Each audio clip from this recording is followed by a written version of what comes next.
Pad में आप सभी का स्वागत है फ्रेंड्स। यहाँ पे UGC net second paper Hindi साहित्य से संबंधित जिसमें भारतीय काव्य शास्त्र आपके पाठ्यक्रम में लगा हुआ है। तो देखिए भारतीय काव्य शास्त्र से जो क्वेश्चन आते हैं उसमें अलंकार संप्रदाय भी बहुत ही इंपॉर्टेंट टॉपिक है। तो अलंकार संप्रदाय से जो क्वेश्चन आए हुए हैं देखिए, तो जो क्वेश्चन आते हैं मतलब कि एक यही पैटर्न होता है उसका। तो इसका देखिए विभिन्न आचार्यों द्वारा अलंकार के संबंध में अपनी परिभाषाएं दी गई हैं। जैसे पहले तो ये डिफाइन किया गया कि अलंकार होता क्या है। तो अलंकृत करने वाले साधन से ही अलंकार का सामान्य अर्थ लिया जाता है ना। जो चीज़ें मतलब एक तरीके से अलंकार क्या, अलंकार का अर्थ आभूषण से संबंधित, यानी काव्य में जो रोचकता उत्पन्न करे उसकी साज सज्जा के लिए। तो आचार्य भरत मुनि ने अपने नाट्य शास्त्र में 4 अलंकारों का यहाँ पे जिक्र किया है। एक है उपमा, रूपक, दीपक, यमक। तो ये क्वेश्चन आता है कि भरत मुनि ने अपने नाट्य शास्त्र में कितने अलंकारों का उल्लेख किया है। तो वो 4 है, उपमा है, रूपक है, दीपक है, यमक है। अब देखिए यहाँ पे आचार्य भामा के द्वारा जो है अलंकार के संबंध में जो कहा गया है, जैसे भामा ने कहा है कि अलंकार संप्रदाय के प्रवर्तक आचार्य भामा माने जाते हैं। पहले तो ये हो गया कि अलंकार संप्रदाय के प्रवर्तक आचार्य भामा माने जाते हैं। इन्होंने अलंकार को काव्य का अनिवार्य तत्व माना है। किसने? तो एक तो ये हो गया कि अलंकार संप्रदाय के प्रवर्तक आचार्य भामा हैं। इन्होंने अलंकार को काव्य का अनिवार्य तत्व माना था। न कंतामापि निर्भूषम विभाति वनिता मुखम विभाति नारियो विदग्ध मंडना। तो भावार्थ ये है कि सुंदर नारी का मुख भी आभूषणों के बिना शोभा नहीं देता, वैसे ही कविता अलंकारों के अभाव में सुशोभित नहीं होती।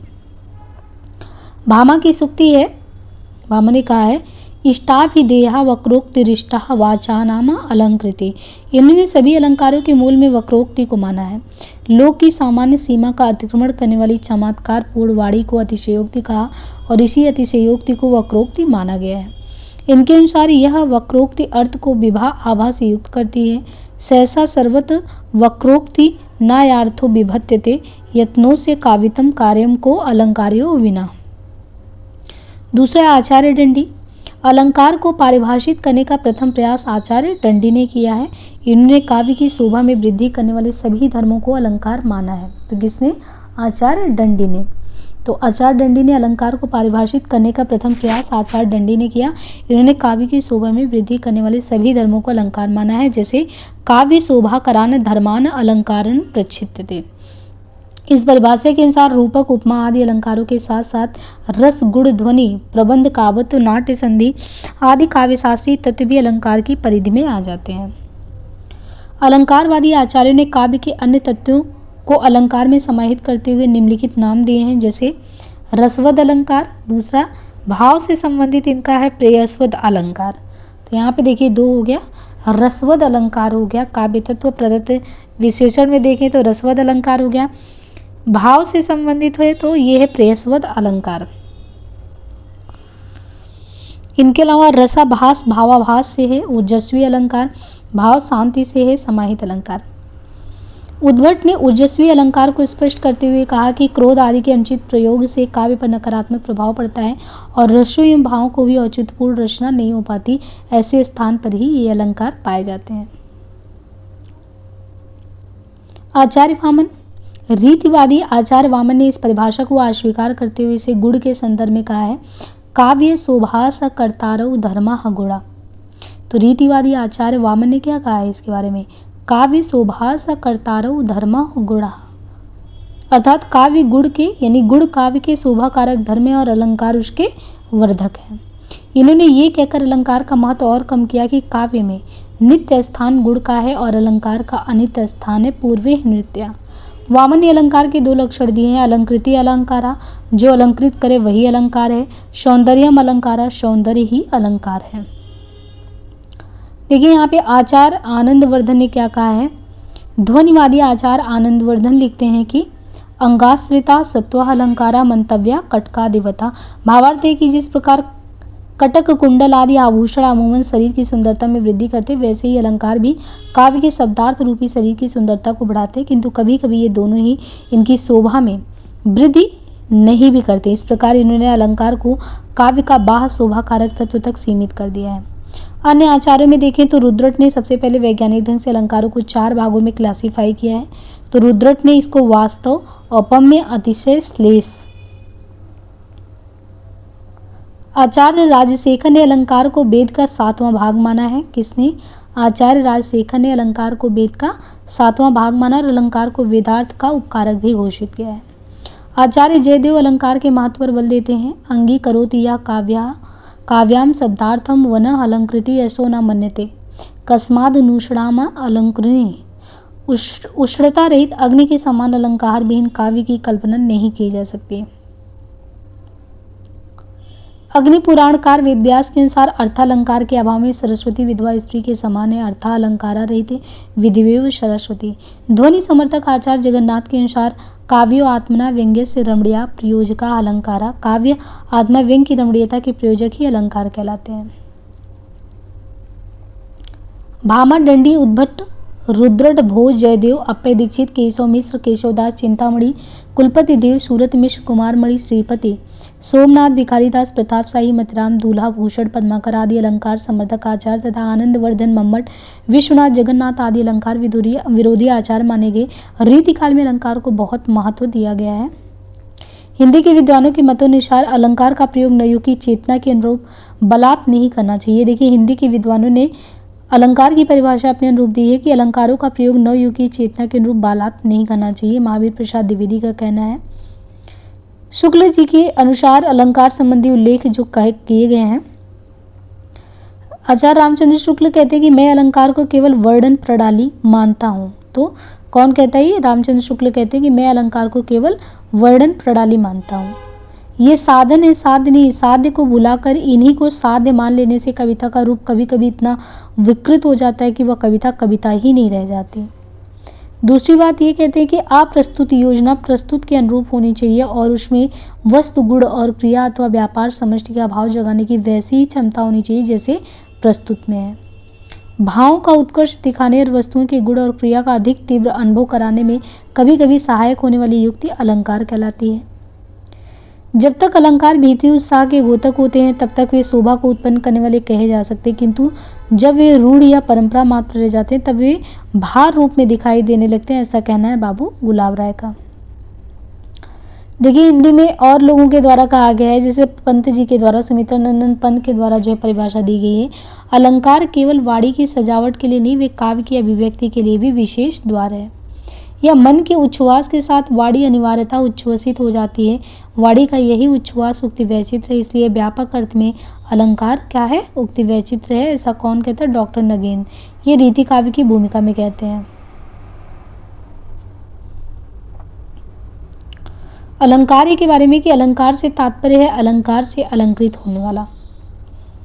आनंदवर्धन के अनुसार देखें तो आनंदवर्धन के अनुसार श्रृंगार आदि रस अलंकार्य होते हैं, क्योंकि अनुप्रास आदि अलंकार रस को ही तो अलंकृत कहते हैं। कुंतक आनंदवर्धन से असहमति प्रकट करते हुए लिखते हैं कि शब्दार्थ अलंकार्य है, क्योंकि अलंकार मूलतः काव्य के शब्दार्थ रूपी शरीर को ही सुशोभित करते हैं, उन्हें शब्दार्थ से आभूषणों की तरह अलग नहीं किया जा सकता।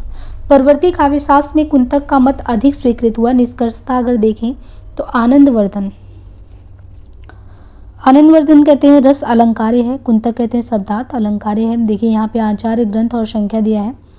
भरत मुनि के द्वारा नाट्य शास्त्र, भामा के द्वारा काव्य अलंकार और दंडी के द्वारा जो है काव्यादर्श, उद्भट के द्वारा जो रचना रची गई है वो है काव्य अलंकार सार संग्रह, वामन के द्वारा है काव्य अलंकार सूत्र, रुद्रट के द्वारा है काव्य अलंकार, कुंतक के द्वारा है वक्रोक्ति जीवितम, भोजराज कवि भोजराज के द्वारा है सरस्वती कंठावरण, मम्मट के द्वारा है काव्य प्रकाश, वेदव्यास के द्वारा अग्नि पुराण, रुयक के द्वारा है अलंकार सर्वस्व, जयदेव के द्वारा है चंद्रालोक, विश्वनाथ के द्वारा है साहित्य दर्पण, अप्पय दीक्षित के द्वारा है कुवलयानंद और जगन्नाथ के द्वारा है रस गंगाधर।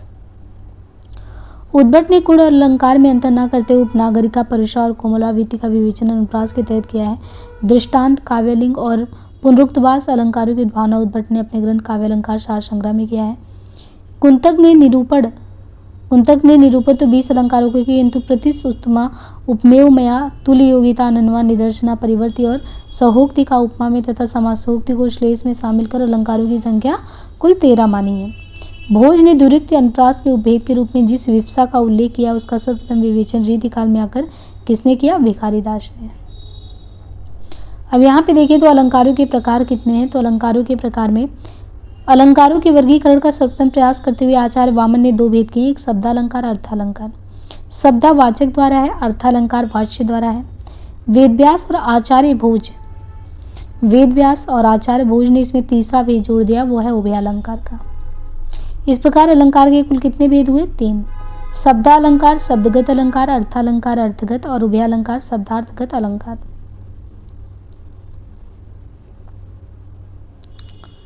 आचार्य मम्मट ने अन्वय व्यतिरेक संबंध को इस वर्गीकरण का आधार माना है। अन्वय का अर्थ होता है परस्पर तालमेल। जहाँ शब्द और चमत्कार में परस्पर तालमेल हो वहाँ पे क्या होता है? वहाँ पे अन्वय होता है। काव्य में जिस पद से चमत्कार उत्पन्न हो, यदि उसके स्थान पर उसके पर्यायवाची के प्रयोग से वह चमत्कार नष्ट हो जाए तो वो शब्दालंकार माना जाएगा। व्यतिरेक का अर्थ है अंतर। जहाँ पद और चमत्कार में परस्पर तालमेल के बजाय अंतर हो वहाँ पे व्यतिरेक होता है। जहाँ चमत्कार पैदा करने वाले पद के स्थान पे उसके पर्यायवाची के प्रयोग से चमत्कार नष्ट नहीं होता वहाँ अर्था माना जाता है। जहाँ उक्त दोनों स्थितियाँ बनी रहती हैं वहाँ उभयालंकार होता है। शब्दालंकार में अनुप्रास, यमक, श्लेष, वक्रोक्ति आदि आता है। अर्था में उपमा, रूपक, उत्प्रेक्षा, असंगति, विरोधाभास। उभयालंकार में डॉक्टर रामचंद्र तिवारी ने पुनरुक्त उद्भवाभास को माना है। उपमा को राजशेखर ने संपूर्ण अलंकारों की जननी तथा अप्पय दीक्षित ने अलंकारों का सिरो रत्न कहा है। अब यहाँ पे देखिए अलंकार का जो लक्षण है, अलंकार के क्या लक्षण और उसके एग्जाम्पल। जैसे शब्दालंकार के कई भेद है किंतु 4 प्रमुख हैं, है ना, जिसमें अनुप्रास है, यमक है, श्लेष है, वक्रोक्ति है। तो शब्दालंकार के वैसे तो कई भेद लेकिन 4 इसमें प्रमुख हैं। कौन कौन से हैं? अनुप्रास, यमक, श्लेष और वक्रोक्ति। तो जैसे अनुप्रास अलंकार के बारे में पढ़ना है तो अनुप्रास अलंकार के कितने हैं? वो तो शब्दा के 4 प्रमुख थे लेकिन अनुप्रास के 5 हैं।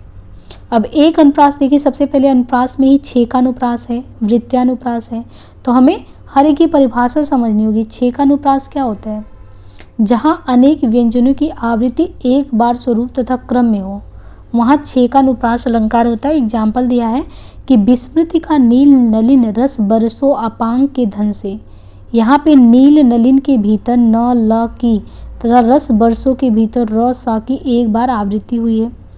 अब दूसरा है वृत्त्यानुप्रास, जहाँ एक व्यंजन अथवा अनेक व्यंजनों की एक बार या अनेक बार स्वरूपता अथवा क्रम से आवृत्ति हो वहाँ वृत्त्यानुप्रास होता है। जैसे सबहि सुलभ सब दिन सब देशा। लाटानुप्रास क्या होता है? जहाँ शब्द और अर्थ एक ही रहे परंतु अन्वय करने से भेद हो वहाँ पे लाटानुप्रास होता है। जैसे पराधीन जो जन नहीं स्वर्ग नरकता हेतु, पराधीन जो जन नहीं स्वर्ग नरकता हेतु। श्रुत्यानुप्रास क्या होता है? जहाँ एक ही उच्चारण स्थान कंठ तालु मूर्धा आदि में से बोले जाने वाले वर्णों की आवृत्ति होती है वहाँ श्रुत्यानुप्रास होता है। दिनांत था थे दिननाथ डूबते। अंत्यानुप्रास, जहाँ चरण या पद के अंत में स्वर या व्यंजन एक जैसे आए वहाँ पे अंत्यानुप्रास होता है। जैसे गुरुपद रज मृदु मंजुल व्यंजन। यमक अलंकार क्या होगा? जहाँ एक शब्द कई बार आए परंतु अर्थ अलग अलग हो वहाँ पे यमक अलंकार होता है। जैसे रहीमन या निज पेट ते बहुत कहो समझाए जो तू अनखाए रहे काहे को अनखाए। श्लेष में देखिए तो जहाँ एक ही शब्द के कई अर्थ लिए जाए वहाँ पे श्लेष अलंकार होता है। जैसे हितकारी ऋतुराज तुम साजत जगाराम। अब यहाँ पे देखिए जो श्लेष में दिया है कि सभंग श्लेष है, अभंग श्लेष है। शब्द भंग करने पर जहाँ दूसरा अर्थ निकले वहाँ पे सभंग श्लेष होता है। जैसे ना ही कहे थोरो मांगे सब देन कहे। और अभंग में क्या होता है? किसी शब्द को 2 भागों में बांटे बिना एक ही मतलब बिना बांटे यानी बांटे बिना ही एक से अधिक अर्थ निकले वहाँ पे ये होता है। वक्रोक्ति अलंकार के बारे में बात करें कि वक्रोक्ति वो अलंकार है जिसमें सुनने वाला कही हुई बात का कोई अन्य ही अर्थ निकाल देता है। अर्थालंकार क्या होता है? अर्थालंकार के 100 से भी ज़्यादा भेद होते हैं। मुख्य भेद अर्था के क्या है? उपमा, जैसे उपमा का अर्थ तुलना करना है जिसका वर्णन हो उससे उपमेय और जिससे उपमा दे उसे उपमान कहते हैं। जैसे श्री कृष्ण चंद्र जी बादल के समान काले थे। यहाँ श्री कृष्ण जो चंद हैं वो उपमेय है और बादल जिनसे उपमान है। इन दोनों अंगों के अलावा उपमा के 2 अंग और भी होते हैं, धर्म और वाचक। ऊपर के एग्जाम्पल में काले, धर्म और समान जो है वाचक शब्द। इन चारों अंगों युक्त उपमा को क्या कहते हैं? पूर्णोपमा यानी पूर्ण उपमा कहते हैं। उपमा के कुल कितने भेद होते हैं? तो उपमा के भी 3 भेद होते हैं। एक मालोपमा है, एक उपमेयोपमा है, एक अन्योन्योपमा है। अब देखिए इसमें जो उपमा के 3 भेदों में मालोपमा है, उसमें एक उपमेय की अनेक उपमानों से समता दी जाती है। जैसे यहाँ पे एक मुख चंद्र के समान सुंदर और कमल के समान कोमल है। और उपमेय उपमा में उपमेय और उपमान की परस्पर समता दी जाती है। और जो अनन्वय वाला है उसमें जो है उपमेय की उपमा अन्य उपमान से ना देकर उसी उपमेय से दी जाती है, जैसे मुख वास्तव में यही मुख है। अब जैसे यहाँ पे देखिए रूपक के बारे में कहा है कि जहाँ उपमेय और उपमान में पूर्ण समानता बताई जाए वहाँ रूपक अलंकार होता है। जैसे राम नाम मणि दीप धरु जी तेरी द्वार। रूपक के कितने भेद है? तीन भेद है। निरंग रूपक, सांग रूपक, परम्प्रीत रूपक। व्यतिरेक में देखिए कि उपमान की अपेक्षा उपमेय को ज़्यादा बढ़ा चढ़ाकर प्रस्तुत किया जाए, अर्थात उपमेय का उत्कर्षपूर्ण वर्णन। उत्प्रेक्षा, यदि उपमेय की उपमान में बलपूर्वक संकल्पना की जाए तो उत्प्रेक्षा अलंकार है। यह अलंकार अनुमानो मनो मनहु आदि शब्दों द्वारा प्रकट किया जाता है। उत्प्रेक्षा के 3 भेद हैं। वस्तु उत्प्रेक्षा, जहाँ पर प्रस्तुत वस्तु में यहाँ प्रस्तुत वस्तु की संभावना दिखाई दी जाए। हेतुत्प्रेक्षा और फलोत्प्रेक्षा। देखिए प्रतीप जो है, प्रतीप का अर्थ क्या होता है? उल्टा। उपमा अलंकार में जिस तरह उपमेय को उपमान के समान कहते हैं उसी के विपरीत इस अलंकार में उपमान को उपमेय के समान कहते हैं, तो उपमान से उपमेय को अनादर कराते हैं। अपुनीति, जहाँ उपमेय को झूठा कहकर उपमान को सच्चा ठहराया जाए वहाँ अपुनीति होता है। अपुनीति का अर्थ है छिपाना। जैसे गरर गरर नहीं खल वचन बिजे दाही प्राण। भ्रांतिमान क्या है? इस अलंकार में किसी एक वस्तु को भ्रम के कारण कुछ और ही समझने का वर्णन रहता है भ्रांतिमान में। संदेह कहाँ? जहाँ सत्य असत्य का निश्चय ही ना हो पाए, उपमेय का एक या अनेक उपमानों के रूप में वर्णन किया जाए और ये संशय बना रहे कि यह अमुक वस्तु है अथवा अमुक नहीं है, तो फिर जो वो संदेह के उसमें आता है। दृष्टांत, जहाँ उपमेय और उपमान के रूप में 2 भिन्न भिन्न वाक्य ऐसे रहते हैं जिनके धर्मों में विभिन्नता होती किंतु दोनों में एक प्रकार की समानता या एकता सी दिखलाई जाती है। दृष्टांत में जैसे ज्यों आदि पद नहीं रहते फिर भी 2 वाक्यों में एकता प्रकट की जाती है। इसमें काव्यलिंग, उक्ति के समर्थन का जहाँ कारण बताया जाए, जैसे श्याम और किमि कहो बखानी।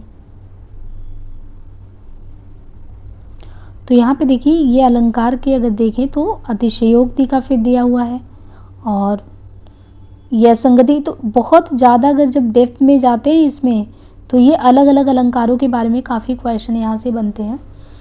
तो देखिए अलंकार हम लोग व्याकरण में भी पढ़ते हैं, लेकिन भारतीय काव्यशास्त्र का अलंकार काफ़ी डेप्थ में जाता है, थोड़ा कन्फ्यूजन क्रिएट करता है। तो भारतीय काव्यशास्त्र के अलंकार लगभग मोटे मोटे तौर पे उतना ही था। अब जो यहाँ पे टॉपिक शुरू होगा वो रीति संप्रदाय से रिलेटेड है, तो मुझे नेक्स्ट पार्ट में करेंगे। आज के लिए इतना ही, धन्यवाद।